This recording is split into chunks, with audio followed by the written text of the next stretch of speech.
Bismillahirrahmanirrahim. Assalamualaikum warahmatullahi wabarakatuh. Selamat datang di materi layanan klasikal bimbingan konseling kelas 10. Hari ini kita akan bahas mengenai beginning of the school year. Jadi, ya tahun ajaran baru. Jadi kita akan bahas tentang gimana sih caranya menyesuaikan diri dengan lingkungan sekolah baru. Oke, udah siap? Yuk kita lihat apa aja yang mau dibahas di sini. Ada 7 materi yang akan Ibu bahas pada hari ini. Yang pertama, Ibu akan membahas dulu tentang identitas Makbo. Mungkin ini sedikit banyak kalian sudah tahu lah ya tentang identitas Makbo, karena kemarin ketika masa pengenalan lingkungan sekolah itu pun sudah berkali-kali gitu dibahas. Belum lagi kalian pasti sudah mencari tahu juga di sosial media, atau mungkin kalian pun sudah follow gitu ya sosial medianya sehingga udah tahu lah sedikit banyak tentang Makbo. Yang kedua, Ibu akan bahas mengenai kelebihan Smakbo. Kenapa sih ini akan kita bahas? Karena ya nantilah kenapa kita bahas ya. Yang ketiga, ada motivasi kalian masuk Smakbo. Ini apa sih kira-kira yang bikin kalian sekarang berada di kelas 10 menjadi siswa Smakbo. Yang keempatnya, ini akan bahas tentang kendala-kendala yang mungkin nanti akan kalian hadapi selama kalian belajar atau bersekolah di Smakbo. Yang kelima, ini kita akan membahas mengenai apa sih sebetulnya itu penyesuaian diri, sehingga kenapa sih perlu kita itu ketika memasuki lingkungan baru kita harus bisa menyesuaikan diri. Yang keenam, tujuan dari penyesuaian diri itu apa sebetulnya gitu. Dan yang terakhir kita akan membahas tentang cara menyesuaikan diri, terutama untuk di sini kalian di Smakbo ini kan kalian sebagai siswa baru tentunya kalian memerlukan sebuah bentuk penyesuaian diri supaya kalian di sininya bahagia dan kalian menikmati setiap proses pembelajaran. Oke, kita masuk dulu ke identitas Smakbo ya, karena kenapa Ibu bahas ini terlebih dahulu, semakin kalian kenal, semakin kalian tahu tentang Smakbo itu sendiri, itu akan membuat diri kalian merasa memiliki dan merasa semakin cinta terhadap Smakbo. Itu kenapa Ibu ingin kalian mengenal dengan lebih baik lagi tentang Smakbo. Oke, dari segi nama pasti kalian tahu lah, SMK Smak Bogor. Kenapa sih namanya kok udah SMK terus ada Smak juga gitu? Padahal kan kayak double-double gitu ya. Nah, kalau kalian tahu, dulu itu kan Smak Bogor namanya berubah-ubah ya. Dari mulai apa tuh kalau zaman dulu sekolah analis kimia, kemudian kalau zaman Belandanya apa ya, gue juga lupa, nanti kalian bisa browsing ya. Nah, sampai akhirnya Smakbo ini nama resminya Smak Bogor waktu dulu tuh, Sekolah Menengah Analis Kimia Bogor. Dan tetapi Smak Bogor ini kan di bawah Kementerian Perindustrian ya. Ketika Smak Bogor harus juga berada di bawah Kementerian Pendidikan, kita mendapat label SMK. Kemudian setelah mendapatkan label SMK ini, kata-kata atau merek depannya SMAK itu kan nggak mungkin dong Sekolah Menengah Kejuruan, Sekolah Menengah Analis Kimia Bogor, kayak gitu, kayak double-double ya. Akhirnya SMAK-nya itu menjadi merek gitu. Jadi nama sekolah kita sekarang SMK SMAK Bogor. Gitu.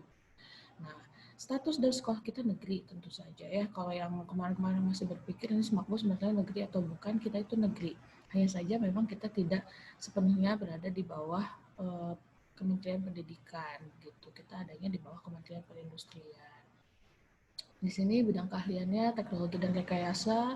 Program studi keahliannya kita cuma satu, hanya ada teknik kimia gitu ya, maksudnya hanya analisis kimia. Ini program studi keahlian tuh maksudnya kalau nanti ketika kalian mau kuliah itu ada pilihan. Sekolah kita nih masuknya ke program studi keahlian apa, itu teknik kimia. Kompetensi keahliannya hanya satu, kimia analisis, dan masa belajar kita adalah 4 tahun gitu. Nah, di sini Ibu menuliskan akun-akun sosial media yang dimiliki oleh Smakbo. Di sini kalian bisa tahu banyak juga tentang Smakbo. Kalian bisa lihat kegiatan-kegiatan di Smakbo, kemudian prestasi-prestasinya, dan segala macam hal-hal yang mungkin nggak bisa kalian ketahui hanya dengan kalian mengikuti pembelajaran di sini. Ya, ada akun Instagram, akun Twitter, Facebook, yang masih main Facebook, tapi kayaknya jarang ya yang masih main Facebook. Juga ada YouTube-nya, jangan lupa di-follow, jangan lupa di-subscribe, jangan lupa di-like juga untuk kalian, ya ini sebagai bentuk support kalian terhadap sekolah.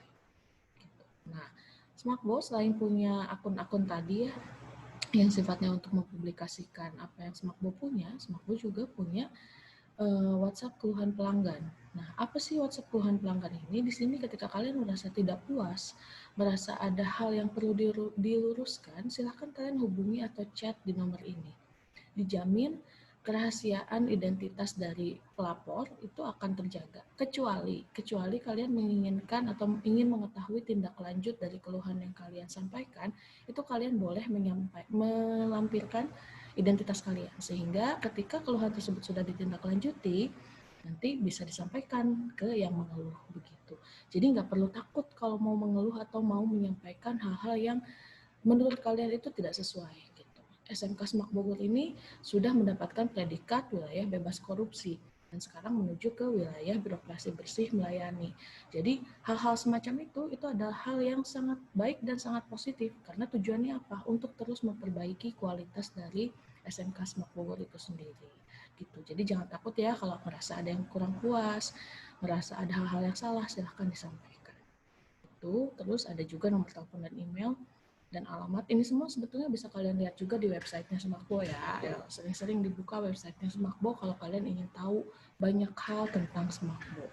Tadi balik lagi, kenapa sih kalian harus tahu? Karena kita akan merasa cinta, kita akan merasa memiliki ketika kita sangat mengenali hal tersebut gitu kan. Tak kenal maka tak sayang tuh benar-benar, kalian pun sama. Kalian ingin nyaman, kalian ingin suka berada di sini, ya kalian kenali Semakbo ini kayak apa sih. Oke, next kita akan bahas tentang kelebihan Smakbo. Tadi setelah tahu identitasnya Smakbo seperti apa, nah terus kenapa sih kalian tuh harus sekolah di Smakbo? Kita lihat apa sih kelebihannya. Nih, Ibu sampai tulis dijamin kalian nggak akan salah pilih sekolah. Emang kenapa? Mari kita lihat. Yang pertama nih, Smakbo itu sekolah yang sudah berdiri sejak tahun 1955. Bisa dibayangkan sekolah ini usianya sekarang sudah berapa ayo? Ya kalian aja udah angkatan 66. Jadi ketika kalian berada di sekolah yang usianya sudah lama, itu bisa dipastikan bahwa kualitas dari sekolah ini terjaga gitu. Ya bayangkan bisa bertahan dari berbagai zaman, bisa menghasilkan lulusan-lulusan yang berkualitas gitu ya, terjaga dan dipercaya sebagai salah satu SMK terbaik di Indonesia gitu. Jadi ini salah satu kelebihan Smakbo yang membuat kalian harusnya bangga. Kepala sekolah pertamanya ini loh, orang Belanda. Bapak siapa namanya? Ada yang tahu pasti? Bapak Herman Musser ya. Next nih, ini lulusan Smakbo itu tersebar di mana-mana. Ini peta sesungguhnya dari sebaran lulusan Smakbo ya. Ini yang Ibu ambil angkatan 60.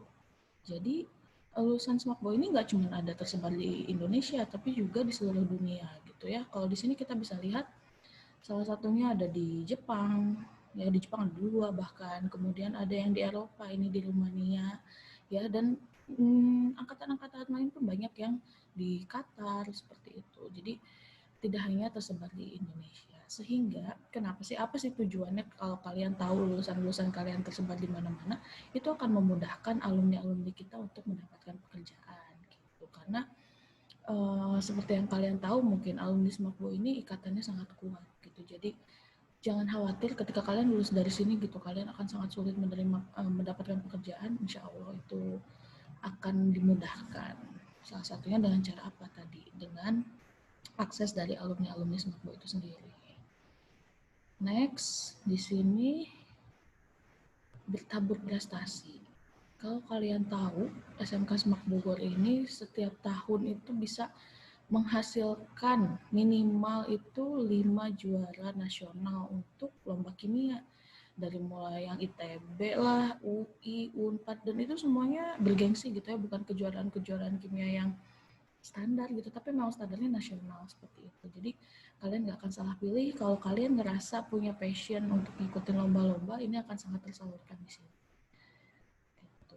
Next, fasilitasnya keren. Kalian tahu nggak ini alat apa yang Ibu tampilkan di sini? Ini alat yang harganya itu kalau kalian mau beli mobil mewah pun bisa. Ya, dan Smakbo punya. Dan hanya SMK di bawah Kementerian Perindustrian yang punya alat ini. Ini namanya alat ICMS. Jadi nggak semuanya punya alat seperti ini, bahkan kampus-kampus pun belum tentu punya. Gitu. Jadi dengan fasilitas yang keren ini, ya diharapkan akan dapat memfasilitasi kalian untuk bisa terus belajar dengan maksimal. Gitu. Nih, yang selanjutnya biaya pendidikan terjangkau. Bu, tetap aja saya mahal masuk ke sini 11 juta gitu. Tapi coba kalian bandingkan dengan biaya pendidikan di SMA atau di SMK lain. Sekarang masuk SMA juga berapa sih? Misalnya biaya masuknya lebih murah dari Smakbo, tapi biaya per bulannya berapa? Minimal itu 350.000 satu bulan. Kebayangkan satu tahunnya berapa? Di Smakbo, ini bukan ada ibu ngitung-ngitung ya, tapi ini jadi salah satu kelebihan yang sangat layak untuk dipertimbangkan gitu. Ketika kalian masuk SMK, selesai dari sini, ini kelebihan yang selanjutnya. Nih, kerja bisa, kuliah bisa gitu. Dengan biaya pendidikan yang tadi Ibu bilang terjangkau, kalian itu sudah mendapatkan ilmu yang ya bekal yang luar biasa banyak gitu ya untuk kalian menjadi mandiri gitu. Apakah kalian setelah dari sini memutuskan untuk bekerja? Jelas sudah bisa. Kalian akan dibekali dengan kompetensi sebagai analis kimia begitu. Kalau kalian memutuskan untuk kuliah juga bisa. Nggak sedikit lulusan Smakbo yang akhirnya bisa kuliah juga di PTN-PTN yang bergengsi di Indonesia ataupun tadi ada yang sampai ke Jepang, ke Eropa, ke Turki kayak gitu. Jadi tidak menutup kemungkinan setelah kalian selesai dari sini hanya tok sebagai pekerja gitu ya. Oke. Jadi gimana tadi sebelum Ibu lanjut ke sini tentang kelebihan-kelebihan Smakbo ya. Kalian resapi lagi, kalian lihat lagi bahwa oh ternyata memang saya nggak salah nih pilih sekolah. Gitu. Kalau dari segi kelebihan mantap banget lah. Sulit kalian akan dapetin sekolah yang lebih baik dari Smakbo. Ya bangga dikit boleh. Selanjutnya nih, Ibu membahas tentang motivasi masuk Smakbo. Ya sebetulnya kalau kita pertemuan yang di kelas, Ibu mau tanya satu-satu kalian motivasi masuk Smakbo-nya apa sih? Kita lihat nih, apa kalian disuruh orang tua, ikut-ikutan teman, atau emang benar ingin jadi analis? Karena tertarik sama ya bidang kimia. Atau apa nih? Motivasi saya apa ya? Nah itu silakan kalian nanti pikirkan di rumah. Kenapa sih motivasi ini kalian harus ketahui? Karena dengan adanya motivasi, ketika kalian tahu motivasi kalian itu apa, itu akan memudahkan jalan kalian untuk mencapai target kalian. Sekarang kalian tahu motivasi kalian itu cuma disuruh orang tua. Ya jangan aneh ketika di tengah-tengah kalian ngerasa jenuh, ngerasa kalian salah, ngerasa menyesal masuk sini. Karena apa? Ini motivasi awalnya kalian disuruh orang tua. Gitu. Terus ikut-ikutan teman. Ada misalnya yang ikut tes ke sini, oh kalau kalian nggak tes ya, ikut seleksi rapot ke sini karena ikut-ikutan teman. Taunya temannya nggak diterima. Nah, setelah masuk sini bukannya semangat belajar, malah akhirnya memble. Gitu. Karena apa? Temannya nggak ada. Gitu. Ya. Kalau kalian betul-betul masuk ke sini karena ingin jadi analis, ingin mengenal dunia kimia lebih dalam lagi, tertarik dengan laboratorium, kayak gitu, itu akan menjadi alasan yang kuat ketika ya namanya sekolah mah di mana-mana juga pasti ada rintangannya ya. Ketika rintangan itu datang, ketika hal tersulit itu datang ke kalian, kalian akan ingat alasan kalian itu apa sih ada di sini, itu yang akan menguatkan kalian.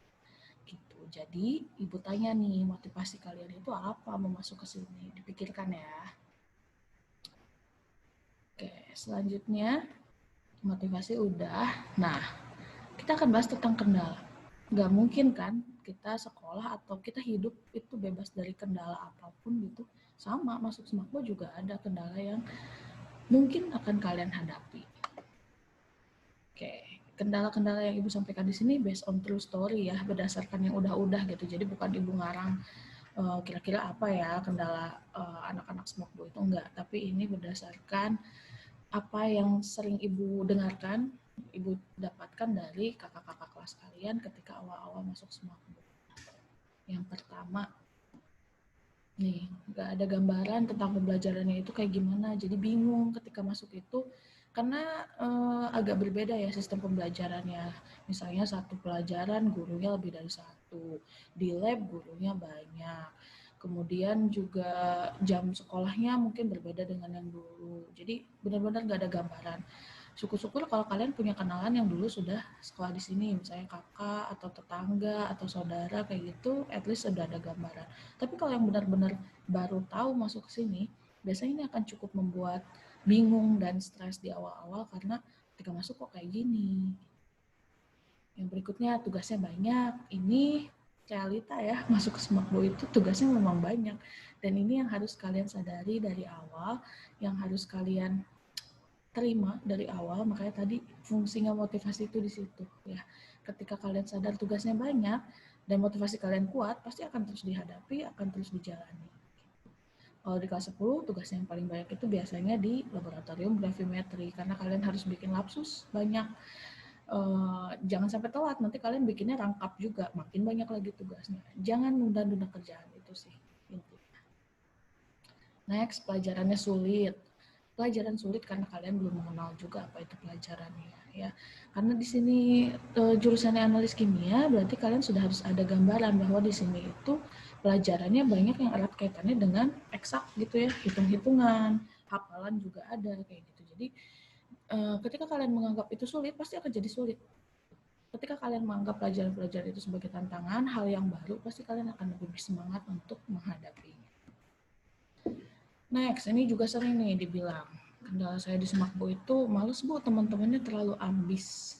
Oke, seperti yang kita tahu kan ini sekolah bagus ya, sekolah yang jadi impian banyak orang. Jadi nggak aneh kalau anak-anak yang masuk ke sini adalah anak-anak pilihan. Jadi memang sudah dari sananya gitu ya, udah ada bakatnya, mereka itu ingin selalu jadi yang terbaik gitu. Dan untuk beberapa orang ini jadi kendala, karena ketika ngelihat orang lain misalnya ya, kalian tuh ada di garis yang sama, start yang sama, yang satu udah larinya kenceng dari awal, sedangkan kalian masih santai-santai di belakang. Ketika lihat itu, ada yang termotivasi untuk ikut lari, tapi ada juga yang justru males ngapain gitu ngejar, toh saya emang nggak akan bisa ngejar. Tidak seperti itu ya. Fokusnya jangan jadikan orang lain sebagai standar, tapi lihatlah diri kalian sendiri. Kan kemampuan tiap orang beda-beda. Yang penting adalah kalian bisa mengikuti, bisa mencapai kompetensi yang memang nantinya diperlukan sebagai seorang analis. Gitu. Jangan jadikan orang lain sebagai standar. Capek kok terus-terusan menjadikan orang lain sebagai standar. Next, cemas menjadi yang paling tidak bisa mengikuti pelajaran. Bu, saya seumur-umur dari kecil itu selalu berprestasi, tapi ketika di sini saya ngerasa paling bodoh, saya ngerasa paling nggak bisa. Wajar. Ketika awal-awal kita tuh sebenarnya gini, kalian masuk, itu kalian nggak tahu kan sebetulnya potensi teman-teman kalian ada di mana, kalian ada di mana, nggak tahu kan siapa yang paling pintar, siapa yang biasa aja, siapa yang sesungguhnya paling nggak bisa juga nggak tahu kan. Yang bisa kalian lihat adalah dari luarnya aja. Gitu. Belum ada, sekarang itu belum ada standar yang bisa bilang siapa yang lebih unggul dari yang lain, nggak ada. Gitu. Prinsipnya sekarang ini kalian semua sama, baru masuk, nggak tahu apa-apa tentang Smartbook, nggak tahu pelajarannya apa, kan nggak ada yang mengulang di kelas 10. Gitu. Jadi semuanya start dari kondisi yang sama, nggak usah takut, nggak usah khawatir jadi orang yang paling nggak bisa atau paling bodoh gitu di kelas, nggak, dijalanin aja, semuanya juga belajar. Namanya belajar ya dari nggak tahu jadi tahu gitu, jadi tenang aja ya. Kalau kalian terus ngikutin rasa cemasnya, itu akan menghambat kalian, justru jadi nggak ngapa-ngapain, justru jadi nggak belajar, fokusnya justru ke ketakutannya itu terus. Gitu. Yang terakhir ini juga jadi kendala nih, remedial pertama kali dalam seumur hidup. Bu, saya benar-benar mulai dari kecil itu nggak pernah nilai saya di bawah 80 misalnya kayak gitu. Dapat nilai 70 aja saya tuh ngerasa udah bodoh banget gitu, Bu. Tahu-tahu sekarang di sini nilai saya 30 dan harus remed. Biasa aja ya. Ibu ingatkan dari sekarang biasa aja. Gitu. Kenapa harus biasa aja? Karena remedial di Semakbo itu bukan hal yang bukan hal yang aneh gitu. Walaupun sebetulnya kan ketika remedial berarti memang ada hal yang harus kita pelajari lagi. Namanya aja remedial, berarti mengulang gitu ya. Ya nggak apa-apa. Berarti dengan adanya kesempatan mengulang, berarti kan memberikan kesempatan untuk kalian mempelajari lebih dalam lagi kekurangan kalian itu apa di materi tersebut. Diambil sisi positifnya. Ya, jadi kalau kalian tiba-tiba remet gitu ya, yang sebelum-sebelumnya nggak pernah, evaluasi diri kalian. Berarti ada yang kurang dari cara saya belajar atau cara saya memahami pelajaran ini. Gitu. Ya, nggak usah khawatir lah, remet mah biasa aja. Selanjutnya kita akan bahas apa sih? Nih, baru kita masuk ke penyesuaian diri. Ya, apa sih penyesuaian diri? Kenapa kalian harus menyesuaikan diri? Kita lihat dulu. Penyesuaian diri adalah usaha manusia untuk mencapai keharmonisan pada diri sendiri dan pada lingkungannya. Ini yang namanya penyesuaian diri. Pastilah nggak mungkin, ini bukan kata-kata yang sulit, kata-kata yang sering banget kita ucapkan gitu ya, menyesuaikan. Berarti kan kita sebagai individu itu bisa beradaptasi, bisa tadi mencapai keharmonisan di diri kita dengan lingkungan kita. Nah, dikatakan berhasil dalam melakukan penyesuaian diri itu apabila kalian dapat diterima oleh lingkungan tanpa merugikan atau mengganggu lingkungannya. Gitu. Jadi, kita bisa dibilang berhasil adaptasi ketika kitanya bahagia, lingkungan kita pun bahagia, nggak terganggu sama kita. Tapi ketika misalnya kalian ngerasanya udah fine-fine aja nih, enjoy nggak di Smakbo? Enjoy, tapi ternyata lingkungan kalian itu nggak bisa nerima kalian. Tapi ternyata teman-teman di kelas itu terganggu dengan keberadaan kalian. Berarti kalian belum bisa menyesuaikan diri. Penyesuaian diri itu harmonisnya bukan hanya dari diri kita, tapi dari lingkungan kita juga. Gitu. Dan tiap-tiap orang memang beda-beda proses penyesuaian dirinya, beda-beda waktu penyesuaian dirinya. Sekali lagi, jangan jadikan orang lain sebagai standar. Ya, fokus ke diri kalian sendiri. Ketika diri kalian merasa, Bu, saya itu orangnya memang sulit menyesuaikan diri. Yuk kita cari tahu apa yang bikin kalian sulit. Gitu. Karena kita sebagai manusia akan selalu dihadapkan dengan perubahan sampai kita mati. Berubah terus, ya.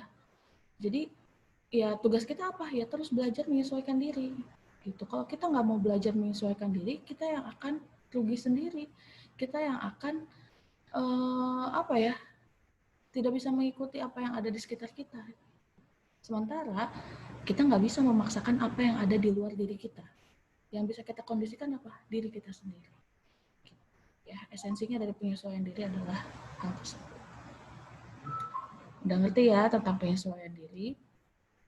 Terus apa sih tujuan dari penyesuaian diri itu? Biar apa gitu? Biar apa sih kita nyesuaiin diri, Bu? Kenapa kalau kita gini-gini aja, terus kalau kitanya fine-fine aja, emang kenapa gitu? Kenapa kita harus menyesuaikan diri sama lingkungan kita? Cuman satu sih tujuan penyesuaian diri itu biar apa? Nih, biar bahagia. Dan yang bahagianya siapa ini? Bukan hanya dari kalian, lingkungan kalian pun bahagia. Kan sebaik-baiknya manusia adalah yang bermanfaat untuk orang lain. Bahagia untuk diri kita sendiri dan bermanfaat buat orang lain. Jadi tujuan penyesuaian diri itu ini ya, mulia sekali ya tujuannya gitu. Tapi jangan dulu mikirin orang lain ya, pikirin dulu ke diri sendirinya. Ya. Ingat diri kita bahagia, itu kan pasti wajarnya ketika kita bahagia itu kan bukan menyusahkan orang lain. Gitu. Tapi lain kasusnya ya, kalau kalian ngerasa, Bu, saya mah bahagia kalau ngelihat orang lain susah. Nah, itu berarti ayo kita ngobrol ya lebih jauh. Ini kalau kondisi yang pada umumnya, kita akan bahagia ketika kita nyaman di lingkungan kita dan orang lain pun nyaman dengan keberadaan kita. Gitu. Kita tuh nggak kayak jadi benalu gitu ketika kita datang orang lain pengen pergi, nggak nyaman, gerah gitu, males. Nah, itu berarti kan penyesuaian dirinya belum maksimal gitu, belum tuntas. Oke, pahamnya sampai sini? Kita akan kembali lagi ke sini. Jadi tadi kita udah bahas tentang penyesuaian diri apa, tujuannya apa. Nah sekarang gimana dong Bu caranya menyesuaikan diri, apalagi sekarang di lingkungan yang baru. Harus seperti apa? Ini ada beberapa cara sih yang Ibu tulis agar bahagia dan dapat diterima dalam penyesuaian diri ini harus gimana? Yang pertama, kalian harus mengenal sekolah kalian dengan baik terlebih dahulu. Tadi Ibu udah kasih di awal pendahuluan supaya kalian lebih kenal dengan Smakbo. Kalian bisa lebih cari tahu lagi tentang Smakbo. Gitu ya. Jadi, ketika kalian kenal dengan baik, tahu kelebihannya apa, tahu kekurangannya apa, kalian punya perasaan memiliki sekolah ini.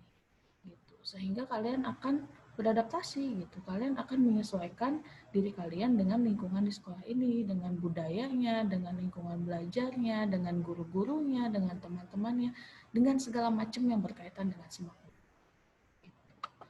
Yang berikutnya, selalu berusaha melakukan yang terbaik di sekolah. Ini memang sulit. Tapi ketika kalian tadi kan Ibu tanya makanya motivasi kalian masuk sini apa gitu.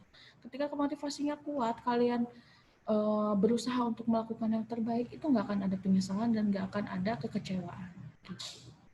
Ya, kadang kan yang bikin kita kecewa itu sebetulnya bukan ngelihat hasilnya, tapi ketika kita tahu hasilnya tidak sesuai dan kita tahu kita tidak maksimal mengerjakannya. Gitu. Jadi selalu berusaha melakukan yang terbaik di sekolah itu salah satu cara juga supaya kita dapat menyesuaikan diri dengan baik. Selanjutnya, menjalin pertemanan yang sehat. Nah, ini jadi salah satu faktor loh yang bisa bikin kalian itu nyaman berada di sekolah. Ketika kalian punya temen yang asik, temen yang ngertiin kita gitu yang positif, itu kan akan bikin kalian semangat datang ke sekolah. Gitu, apalagi kalau punya teman yang dekat ya, boleh sih nggak apa-apa gitu. Asal itu membuat diri kalian semakin bersemangat datang ke sekolah, semakin positif dalam pembelajaran, itu nggak apa-apa. Apalagi jadi membantu kalian untuk menyesuaikan diri jadi lebih baik, makin betah, bisa merilis stres yang kalian punya, itu nggak apa-apa. Yang terakhir, ini penting juga, melakukan refleksi dan evaluasi diri. Percuma kalau misalnya kita sudah melakukan ini semua, tapi abis itu kita nggak refleksi, kita nggak lihat kekurangan diri kita apa, gitu ketika dapat kritik kita malah balik marah, nah itu juga akan menyulitkan kita untuk dapat menyesuaikan diri di lingkungan. Ketika misalnya kita dapat masukan, ketika kita merasa kok orang lain masih nggak sejalan aja ya sama kita, ya mungkin salahnya bukan di orang lain, tapi ada di diri kita. Ada apa? Gitu. Apakah kita yang terlalu apa ya? Kalau ngomong itu misalnya terlihat judes gitu, atau misalnya kita terlalu pasif, terlalu ketika orang lain bicara, ketika orang lain misalnya mengajak kita diskusi gitu, kita diam aja. Kita terlalu apa ya? Nggak ngejemput bola lah. Padahal ketika di kelas kalian itu kan harus saling berinteraksi. Gitu ya, jadi lakukan refleksi dan evaluasi diri. Gunanya apa? Supaya kalian tahu kekurangan diri kalian itu apa.